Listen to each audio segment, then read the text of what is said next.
Hello and welcome to Reverie True Crime. I'm your host, Paige. For today's episode, you will meet Ben. He was in a domestic violence relationship for 10 years, from 2008 to 2018. It was his first relationship ever, and he is still trying to heal and move forward. This is the first time that he has openly talked about his story. I will warn you that there will be talks of physical violence, emotional abuse, manipulation, and psychological abuse. If any of this will be a trigger for you, I do understand if you cannot listen. You'll also hear and feel in Ben's episodes how difficult it is for him, as he says in his own words, being a Hispanic male, to speak about his story. I am very grateful to Ben for sharing his story with all of us. If you would like to send him some love on Twitter, please do at Shady Benjamin. I know how much it would mean to him to know that he has been heard and that he's made a difference. I know through sharing his story, it will touch so many people who may or may not have ever shared their story. I know my listeners are mostly women, but I do hope these episodes also reach the men that they need to reach. There are 2 other men who will be sharing their stories with us very soon as well. If you're ready, let's begin. How are you today? I'm doing well enough. Can't complain. Well, But how are you? Oh, I'm good. Thank you. I'm good. I'm glad to be sitting down with you today. And this is the first time I think that you've openly shared your story like this in this kind of way. Yes. And for the listeners, Benjamin has been in a domestic violence relationship, and we're gonna talk about it today. And we're gonna get through it. Right. Hopefully. I tried going through it, like what I would talk about, in my head or, just whenever I had some free time. And I'll be honest, I cried a couple of times. So if I cry at some point during this, I apologize for that. And Don't you dare apologize for that. That's completely okay. That is normal. And we'll get through this together. Thank you. I do appreciate that. There's a lot of difficulty in talking about this, even if we're not face to face, mostly through, I suppose, feelings of shame, like one way or the other, male, female, or otherwise. Yeah. I can't think of a good, like a singular, all encompassing term, but non-binary. I'm an ally for sure. I know that deservedly so. A lot of focus is on women because women experience this much more often. And I think partially why I don't talk about this too much is that I feel like I'm stealing the spotlight away from women. Not at all. Not at that. I don't see it that way at all. And recently, since I've been looking into this more, they say it happens more to women, but do we actually know what the actual percentage is? Because so many men don't actually talk about it. I feel like we don't really know the real percentages and the true statistics of it all. That is true. That is true. And I don't want to step on anyone's toes one way or the other. I'm not like anti-woman. I'm not anti-feminist or anything like that. If I accidentally say something that could be misconstrued that way, I promise that thought it is not in my mind. Since being in communication with you, I can tell what a good person you are. And I know you would never mean anything like that ever. Thank you. That means a lot. I know it's kind of hard for me too, because I've never talked to a guy about their experience before. So I guess I'll start off by asking when the relationship started. How did y'all meet? It's sad because it starts out very cute and very sweet, if you ask me. So this is the only relationship I've ever had. And we met in high school in our senior year. It was the second semester. We would pass notes between each other in class. And then we would talk on MySpace because that's how long ago it was, 2008. And what got us in the relationship was after my dad had taken the family to Six Flags, we came home with a bunch of like Superman, Batman capes. And I decided to wear one Friday. And over the weekend, me and this girl, I got into an argument about which cape I was wearing. She thought it was Superman, and I said it was Batman. When we were talking, I think it was Sunday night, I made a bet with her that I would come back to class with the cape, and if it was Batman, I would win, and if it was Superman, she would win. And she asked what the terms, like what I wanted if I won, and I said, half jokingly, but I said, your hand in marriage. And she goes, that's sweet, but don't you think we should date first? And I said, oh, you know what? You're right. I didn't think about that. Oh, And so that's how the relationship got started. And we officially started dating the day we graduated. She kind of put me on the spot because I was on my way back to the car with my stepdad, and she somehow found me in the crowd. I have no idea how she did. So she runs up, gives me a hug, and then she runs off. And I had to tell my stepdad right there that she had asked to be my girlfriend. And I remember just my heart was pounding in my chest because I'm just easily embarrassed. I'm very flustered all the time. But yeah, that's how our relationship got started. that is sweet, and that is so cute. The few times I've talked about how abusive she ended up becoming, I always try and preface it with she wasn't always like that. She used to be very kind and very loving, very compassionate, because I don't want to make it seem like I'm making her out to be a complete monster. But at the same time, I also don't want to downplay just how vindictive and cruel she could be when she put her mind to it. Yeah. So I'm constantly at war with my emotions. A part of me wants to remember her as that girl I first asked out, and then all of the stuff that she ended up doing to me comes back, and it's hard to separate the two. Oh, yeah, yeah. How was the first year of the relationship? The first year was, I suppose, uneventful. We were both pretty shy. So a lot of our dates initially, especially because neither of us had a driver's license, we would get dropped off at the library near her house, and we would just kind of sit there and read books for a while, or we would go see a movie. I remember we went to see the Incredible Hulk, the one with Edward Norton. Yeah. We saw that like 3 or 4 times for some reason. But yeah, it's one of those things where I remember like us genuinely having fun and being happy. In hindsight, the first sign that things were, and I think this is important for everybody, but the first sign that things were going to be problematic, our relationship starting out, she was having problems at home in regards to like a controlling mother and a sister that she did not get along with. I was kind of her escape. She was almost treating me like I was the only good thing in her life, and without me, she would have nothing. And someone like me who grew up in a troubled home, I'm the oldest of my siblings, so I would care for them a lot. And my mom was a single mother for a long time, so I'd never really got a lot of emotional support or attention. Suddenly, this person comes into my life who offers me that, and like just so completely. And just, she put into my head very early on that her life would be nothing without me. And then suddenly when she takes that away and I have to fight to have that affection back, I think that's what kept me in the relationship for so long.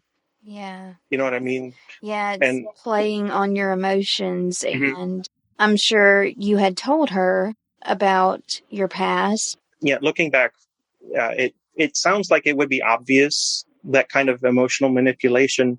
It But when you're never is. yeah, when you're in the relationship, it's right there and it's fresh. Especially, it's really hard to see. And even if you do, a lot of people would probably stay with it because you've invested so much emotion already just to get to that point.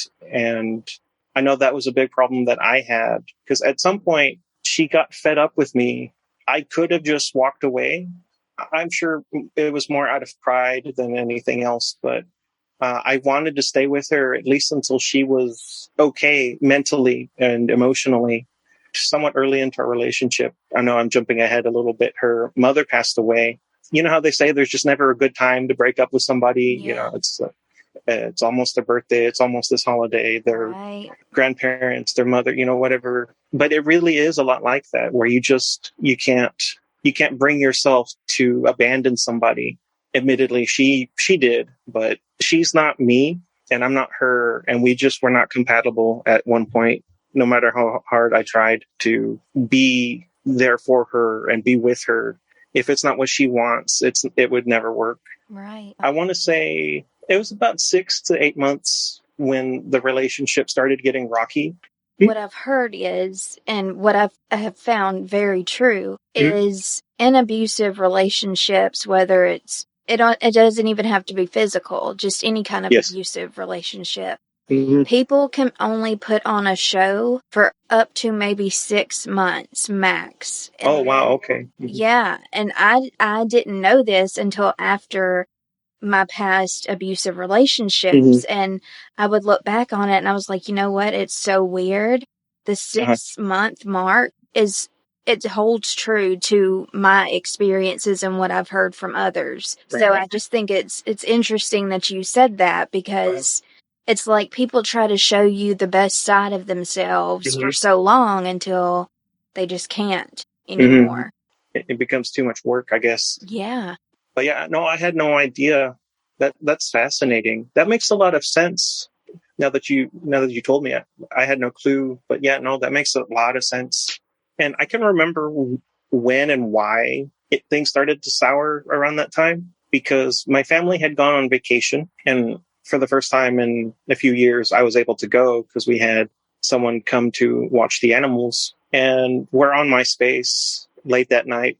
We just got into the hotel. I'm on my computer and I'm typing, messages with her. We're having fun. And I tell her, and I'm trying to be silly. I'm trying to be cute. And I said, so I'm talking to this girl right now and she's so pretty. And I'm trying to tell her that it's her and that, I'm talking to her on my vacation. And even though we're not together physically, because we're together in a relationship, it's making me happy. I don't know if I just was being too vague. She took it as me, even though it's like 10 p.m., just out somewhere with a girl, and I'm telling her that, that I'm cheating on her while I'm on vacation. And she broke up with me. And I remember staying up until like 3 or 4 in the morning, texting basically, but, through MySpace instead of our phones, saying, that's not what I meant.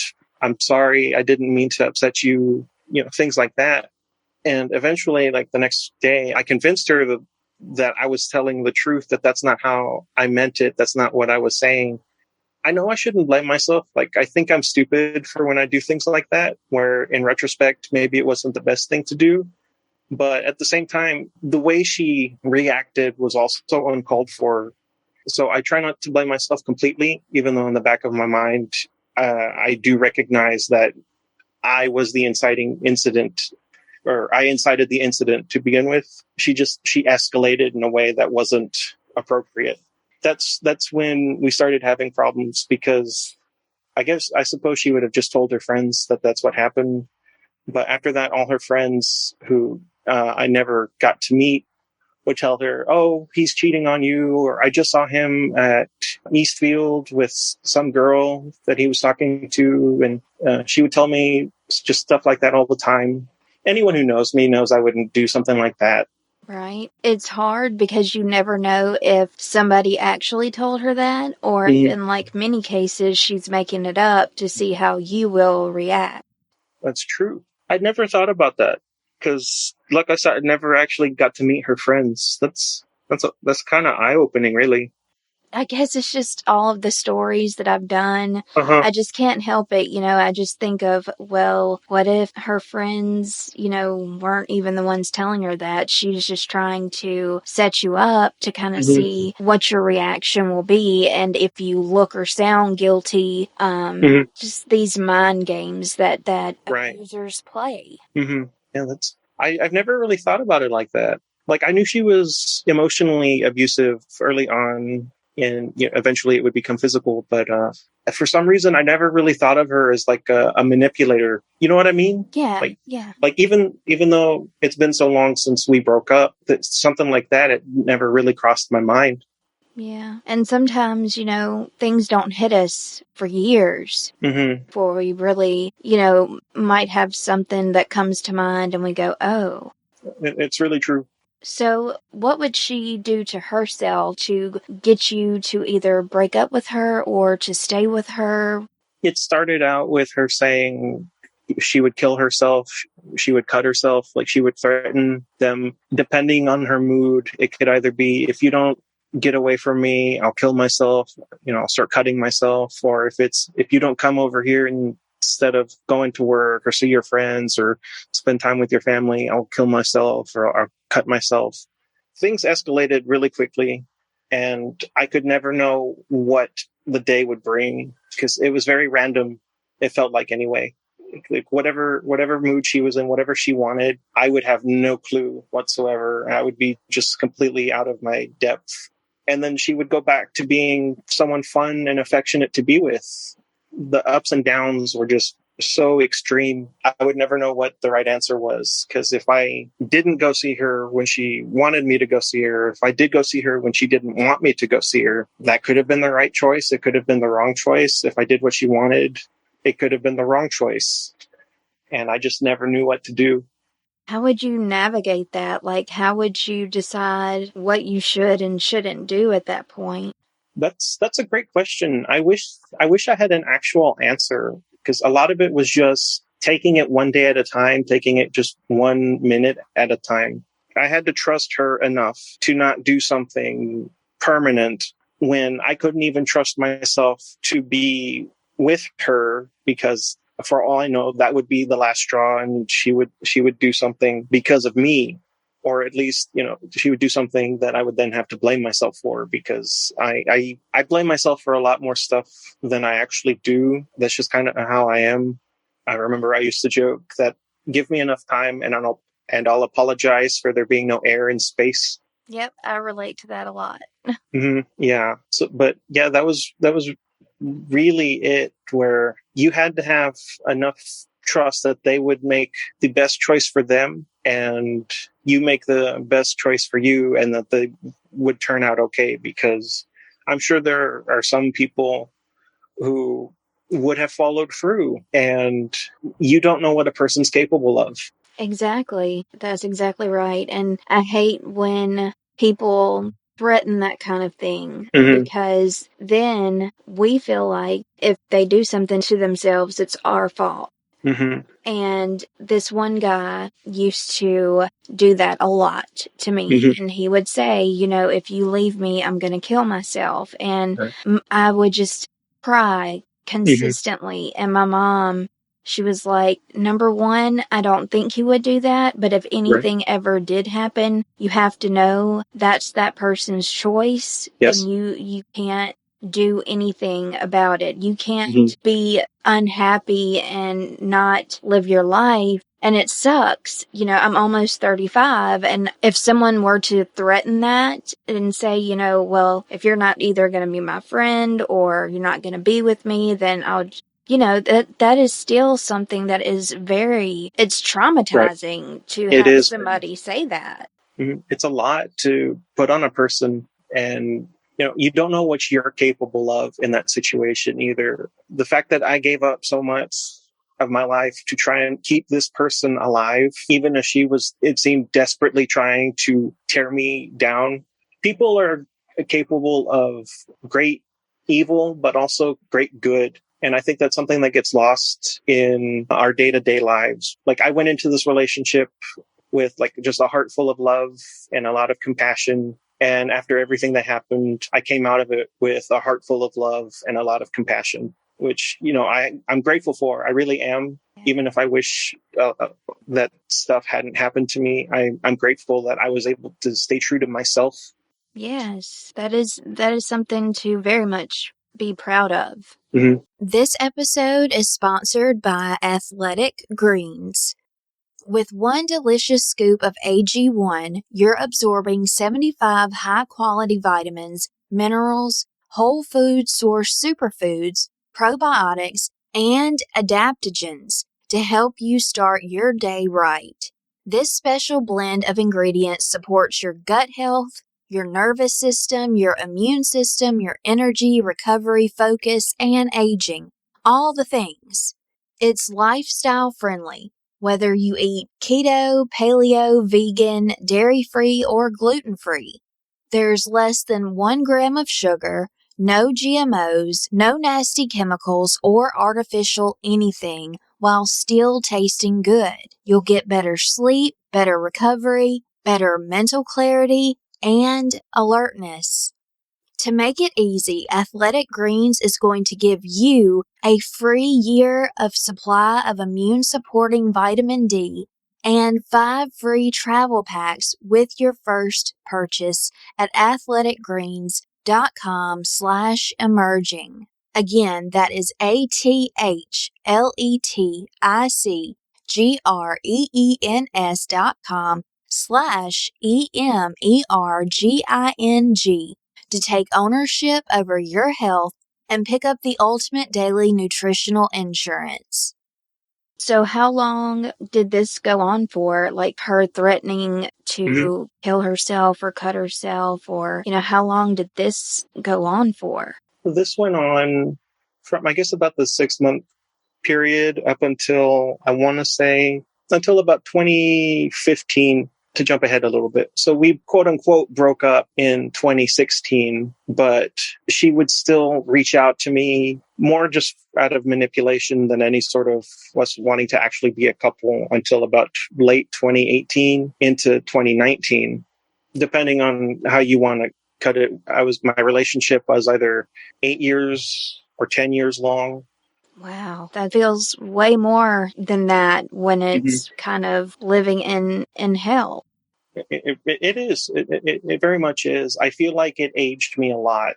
It would take its toll on anybody, and I'm one of those people who's glad that it was me that went through it and not someone else. If I could keep someone else from feeling pain, I would gladly do it. And I don't know if that's just like a coping mechanism or whatever, or maybe it's like just conceited. Like I'm trying to take on the weight of the world on my shoulders to make myself a martyr.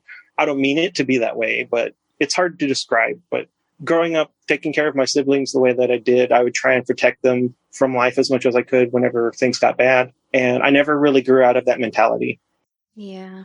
When did she start getting physically abusive, and how did it start, and how was its development throughout the relationship?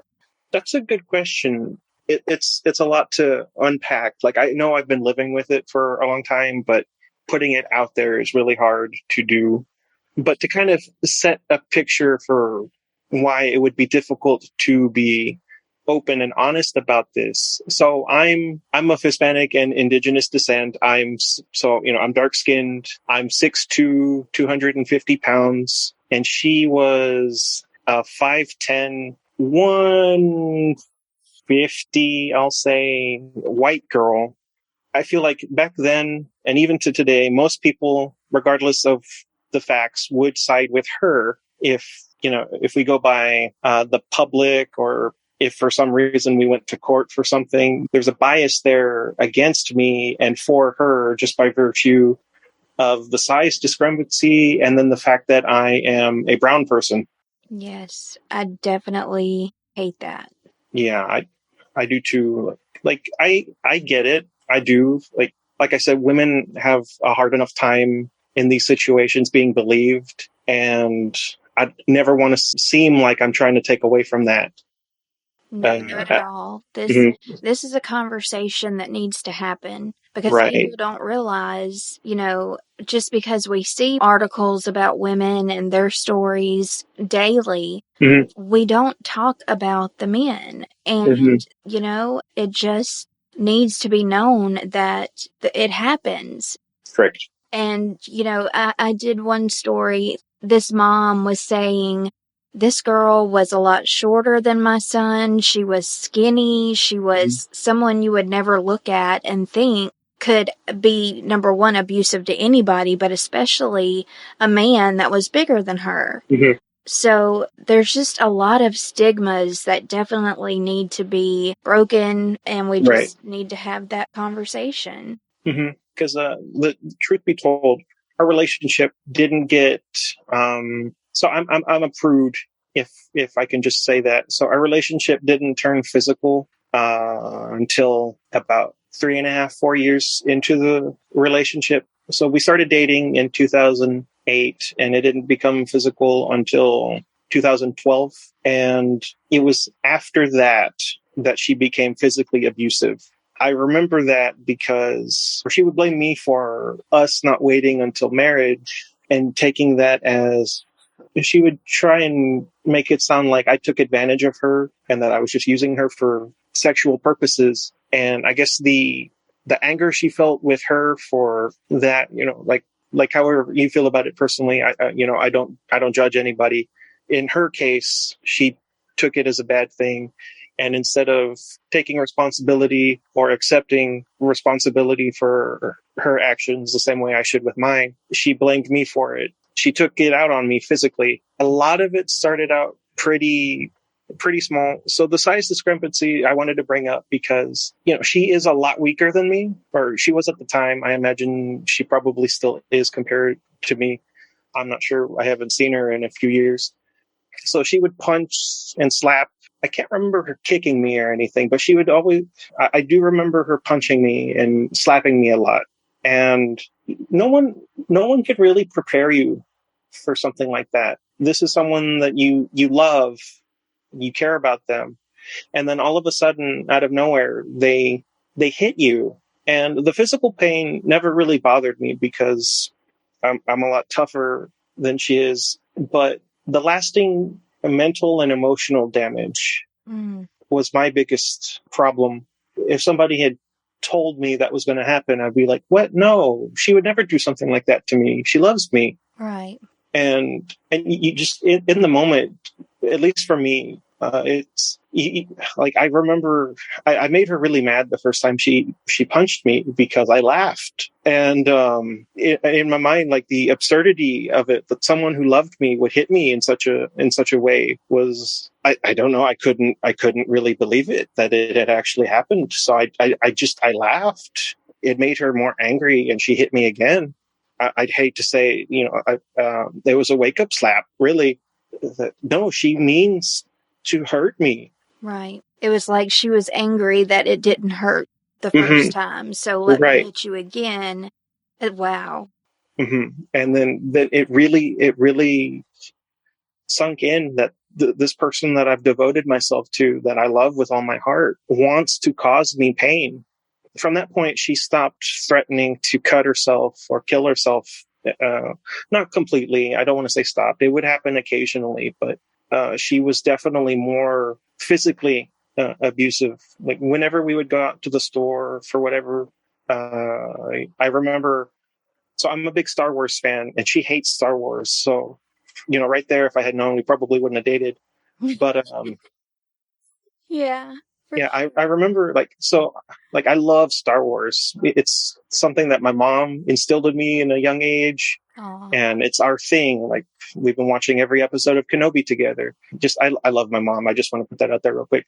But whenever we would go by the toy section because we're just walking around the store, they would have this display of Star Wars toys or whatever. And I remember I'd always go, I see Star Wars, because Yeah. it's something I do with my mom whenever I was younger, and just, we'd get excited for Star Wars, and she would hit me in the store saying like, I don't care. I don't like that. It was every time I would get really happy because I see something that I love. And then she would hit me because it's not something she cared about. And it would be in the store, in public. She would hit me in front of people. Like she had no shame. She had no fear. And I understand people aren't prepared to see something like that in real life, in person. A lot of people will freeze up, or they'll think, oh, it's not my problem, or someone else will deal with it. I don't have to do it. So I don't get mad at them or anything, because I know that I would freeze up too. I've never seen it happen in public, but if I did, I think it would just really shock the hell out of me. And Mhm. it's like, okay, what's the right thing to do in this situation, because you don't want it to get worse either. Exactly. Because if you step in, it might cause problems later on. For And you. Yeah. I know me personally, I wouldn't want someone to think that they caused her to be worse afterwards. But there was one instance, it wasn't the first time she hit me, which is such a crazy thing to say, because you would think like, oh, if someone hits me, I'm going to leave them, going to leave that relationship behind. But when you're really invested in a person, Mm-hmm. it's really amazing what you'll put up with. Oh, yes. Like, not in a good way. You will put up with a lot more than you realize. I kind of equate it to like when you bring a new fish home and you put the bag into the new tank to get the water's temperature to adjust, and then you let them out. That's what she did to me in regards to abuse. It started out in a way you couldn't see, and then slowly but surely it became more and more overt. It became more physical. But this one time she punched me, it stands out because I was talking to a friend of mine. We were at Walmart, and he was a friend from work. We used to work at Albertsons together. And again, this is one of those things where I think I'm being cute. I think I'm being silly, but it was the wrong thing to do. He had never met my girlfriend before. So I introduced them. I say, this is my girlfriend. I tell her that this is my friend from work. I say that she's bipolar. And she goes, I am not bipolar. And then she just punches me in the chest, like as hard as she could. I have to say, like, I can still picture the look on her face. I can still see the fist coming. And I got to compliment her. It was a really good right hook. I got into boxing at the start of the pandemic. So just looking back, that's what it was. Like, it was Wow. a really good hook, but she had no problem, and she was not embarrassed at all to hit me like that in front of my friend. He didn't comment on it. He didn't say anything at work the following day. He didn't bring it up or anything. He's not quite as big as I am. Well, he was more muscular than I was. I'm more fat than muscular. But since I kind of shrugged it off, like I said, I'm a lot more tougher than she is. I guess he assumed that because it didn't hurt me physically, that there was no reason to talk about it. But that was like my first real instance of people will see this, not all the time, but it can happen, that people will see this, what you're going through, and do nothing to help you. And I think that really set the stage for why I stayed with her for so long. Around this time, it got to the point where she would tell me that she's the only person in the world that would even consider dating me, that she was doing me a favor, that without her, I would die alone. I would have nothing and nobody. And then So messed up. seeing that my friend, someone that I've known for a couple of years, not even ask if I was okay after what he saw, it really did seem like she was telling me the truth. Mm. You get to the point where you genuinely believe that if they're not in your life, you're better off dead. And sometimes them in your life, you're better off dead. And the emotional turmoil that causes, it takes so much out of you. I think that's another thing that I would say to men or women or non-binary. Anyone can be a victim. That's something important. But that would definitely be what I would tell them, that emotional turmoil where you want to be with them, but at the same time, you being with them, you want to die. It's a lot. I don't wish that on anybody Yeah. at all, ever. So true. So she would go from only doing things in private, now she's doing things in public. Mm-hmm. Now, what other things would she start to do? I know she would do some pretty awful things when you were trying to sleep. So there are a couple things that I don't really talk about, because she would definitely get physical, even when I wasn't conscious. But whether or not she considers it, I suppose, is irrelevant. But the truth is, I was taken advantage of even in my sleep. It doesn't matter the way that she sees it. It's Right. how it makes you feel. Mhm. I don't know if she's just convinced herself that it didn't happen, or that she was trying to like gaslight me into saying like, oh no, that never happened. I lied to you when I said that because I wanted you to feel like you were attractive, or however she put it. But it was after that, especially after her punching me in front of my friend. Like, she would still hit me, but when she would be physically abusive, it became more about digging her nails into my skin or scratching me, and she would pinch me a lot. No matter how thick-skinned you are, pinching still hurts. I didn't know you could pinch hard enough to draw blood, but that is something that she was able to do.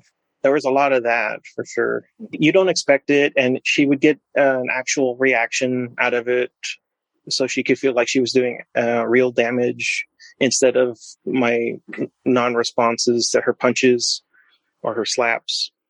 Thankfully, she didn't do this often, but she did it more than once, where she would try and crush my testicles in her hands.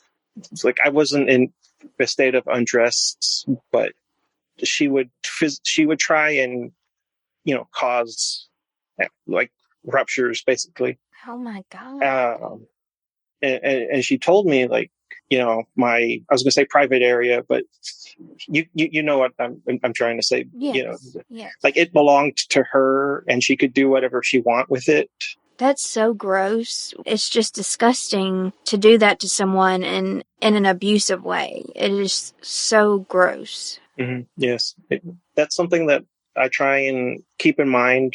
So, like, if I see something online about how it'll say, like, all men are abusers, all women are victims, and it gets a reaction out of me, and I don't mean it to come out like, oh no, you're all wrong. It's men who are victims and women are abusers. They need to be put in their place. I don't ever want to come off that way.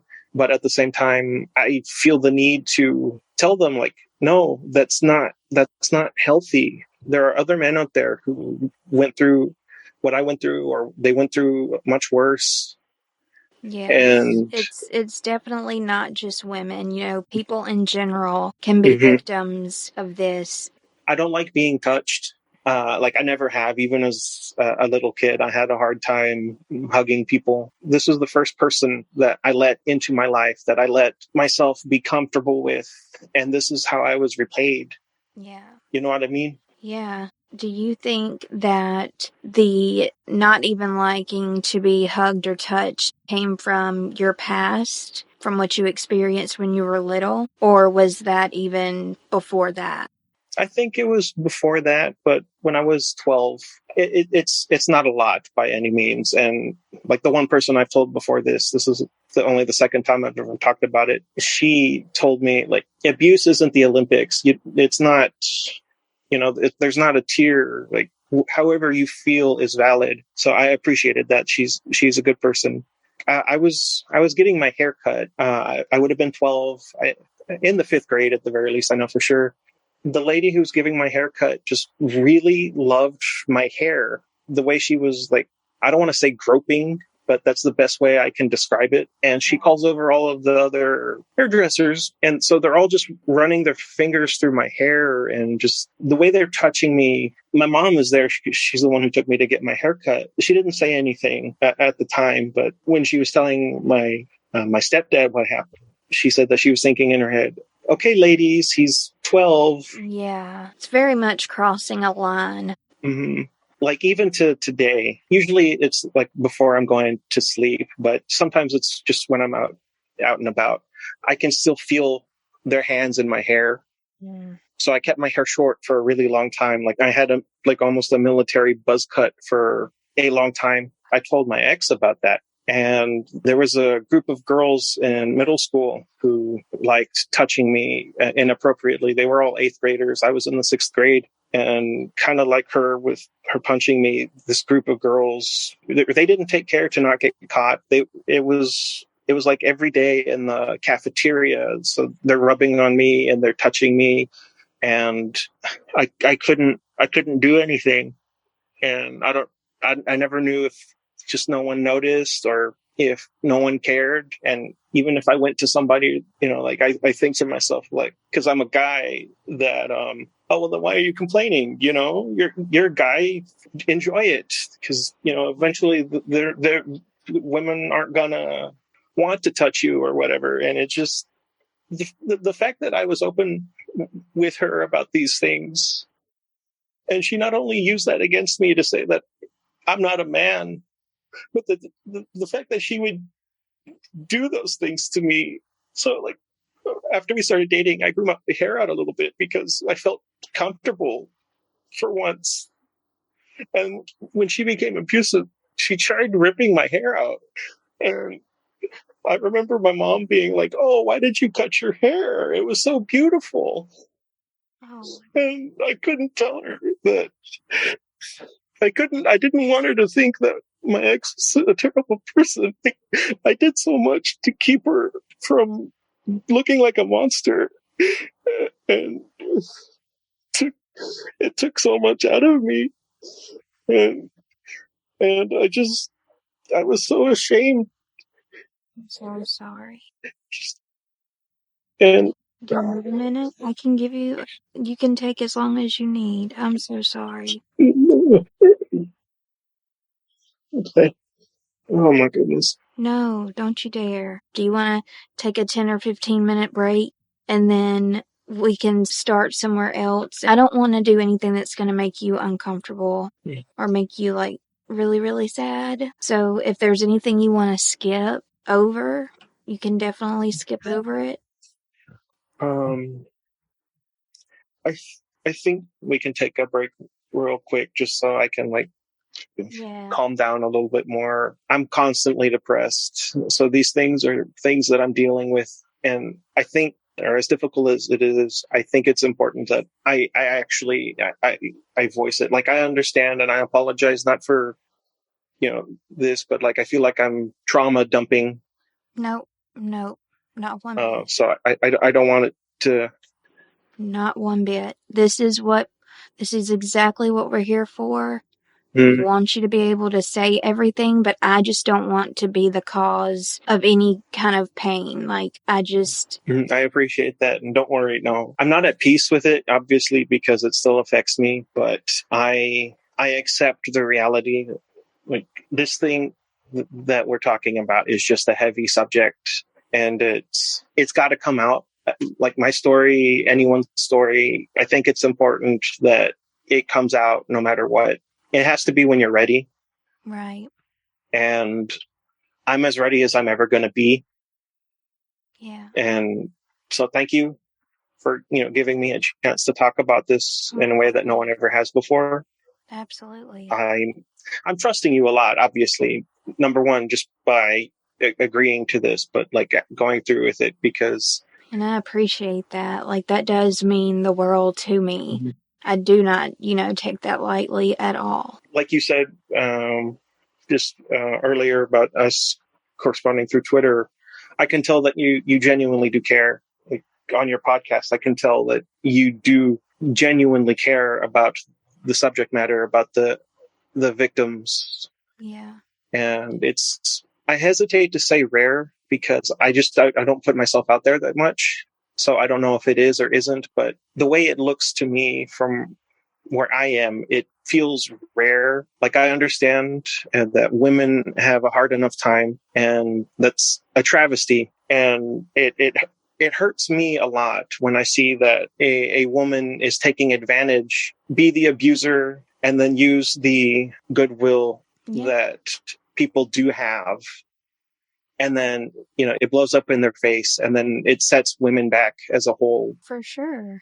Again, I don't want to make it seem like I am against women or anything like that because I'm genuinely not. No. It's like with, I'm afraid it comes off like when people are Black Lives Matter and then are responded with Yeah, it's All nothing Lives like Matter. that. It isn't anything like that. I promise you.